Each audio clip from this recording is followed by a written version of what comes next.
A herb pot at your back door makes cooking so easy. You can just go outside and pick all those fresh herbs, add them to sauces, soups, casseroles, and they taste delicious. Super easy to grow as well. Hi, and thanks for watching the Ideal Home Show YouTube channel. I'm Wayne Perry. Don't forget to hit that subscribe button. What if your home could be beautiful, bold, and better for the planet? Today's guest, Lynne Lambourne, is here to show us how. Lynne is an award-winning designer, sustainability advocate, and founder of Warrior on Waste. She inspires people to create stylish homes without compromising on their values. Hi, I'm Lynne Lambourne, and this year I've designed the gardens at the Ideal Home Show. I'm all about sustainability and creating spaces which encourage people to grow their own food and spend more time in their gardens. For the last few years, I've designed a garden at Chelsea Flower Show, but at home, you'll probably find me in the garden growing my own food or sitting in my polytunnel sowing seeds. I'm absolutely passionate about getting outside, teaching children to grow their own food and getting everybody eating healthier and more sustainably. I'm really passionate about getting people to grow their own food because it's so sustainable. The food that we buy from the supermarkets is often grown using chemicals and pesticides, so that's not great for us. It's wrapped in packaging, which is also bad for the planet, and has a huge carbon footprint because it's flown for miles. We also eat out of season, so it's not normal to be having strawberries in December, but we think it is. As soon as you start growing your own food, you understand what to eat when, and you get much more nutrition. That food in the supermarkets is so lacking because it's been force grown. And have you ever tasted a tomato that you've grown yourself? Compared with the ones that you buy in the supermarket, it tastes absolutely delicious. I swear, once you've grown your own, you'll never, ever want to go back to buying tomatoes in the supermarket. My tips for starting to grow your own food really are to think about what you actually eat. It is pointless spending hours and hours growing cabbages if everybody in your family hates cabbages.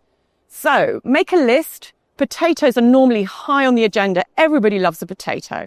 So why not start chitting potatoes on your windowsill, and then they grow super easily in either pots, raised beds, tubs or bags. Start there. And a herb pot. A herb pot at your back door makes cooking so easy. You can just go outside and pick all those fresh herbs, add them to sauces, soups, casseroles, and they taste delicious.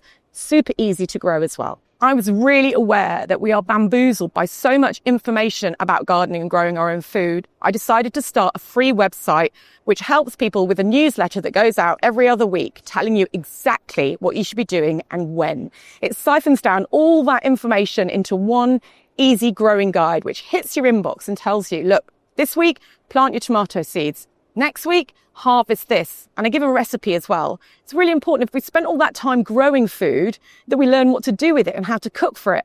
And if we've got nothing coming through in our garden, I also encourage people to get outside and forage. Look for all that free food that nature gives us and gives you recipes on how to prepare it and how to store it. It's all good fun. This area looks super stylish as a growing area, but don't panic. You don't need to have something like this at home. You can start growing your own veg in a really easy way, just by simply finding an area of your garden that you don't use, layering it with some cardboard, putting some compost on top, and then some soil, and you can plant into that. That's called the no-dig method, and I've used that at home and had great success, and it costs very little to get started, so you've got no excuses really. My favourite thing to grow is rosemary. The scent of it is amazing. People say it improves your memory. And it also is really, really hardy, so it doesn't die off. It's more of a Mediterranean style plant. So as the climate is changing, we're having less water in the summer. So it's a great plant that will look good all year round. The leaves stay green. And if you get a purple flowering one as well at certain times of the year, it looks absolutely stunning. People often ask me, what's the hardest thing to grow? And I always say it's really difficult to grow agapanthus. I've not had much success. And unfortunately, they look great, but we all fall into that trap of wanting something that looks great, but we don't take into consideration our climate or the soil around us or the shade in our garden. So we really need to think about where that plant is going. Agapanthus need to come in really and be kept in a shed or in a greenhouse over the winter. So unless you're in Cornwall and it's particularly sunny lots of times of the year and much warmer, you're probably not going to have much luck. If you haven't got a garden, don't panic. You can just use your balcony or your doorstep for growing goodness as well. Pot gardening is a real easy way to grow tomatoes, herbs, all sorts of things in minimal space. Your windowsill can even be used. If you've got a lovely light windowsill, plant your seedlings there, especially microgreens. They love a windowsill. If I am not gardening, I'm usually in my workshop upcycling something. I'm passionate about saving furniture from landfill. I love to chalk paint anything. I'm a bit of a chalk paint addict, and I've saved some wonderful things that I found in skips, and with just a few layers of paint, they've gone from looking absolutely rubbish to being pride of place in my home, and that's something I really encourage everybody to do. It's such a sustainable way of styling your home, if you come to my house, literally everything as you go around was either from a skip, from a charity shop, donated to me by a family member, and I love that way of upcycling it to add character. You've always got something then that your friends don't have. And I've been involved in some amazing projects over the years which are upcycling. So I worked with George Clark and Max McMurdo on Amazing Spaces. We managed to upcycle an old shipping container into a floating home. And I think that was my biggest, literally biggest, and most exciting win. I just love that thought of creating something that nobody else wanted. And we went large scale there and we created it into a home. But styling your home and saving things that other people don't want. The phrase trash to treasure, isn't it? And one man's trash is another man's treasure. It's such a nice thing to be able to create something unique. Really, my ambition is just to encourage people to get started and start growing their own food and start a mini food revolution. Because if we all did that, we'd make such a difference, not only to our health, but to the health of the planet as well. So join me, grow your own food. Thanks for watching the Ideal Home Show YouTube channel. If this episode sparked ideas for your own home, let us know in the comments. And don't forget to hit that subscribe button. Share or send it to a friend who's ready to design a little more boldly and live a little more consciously.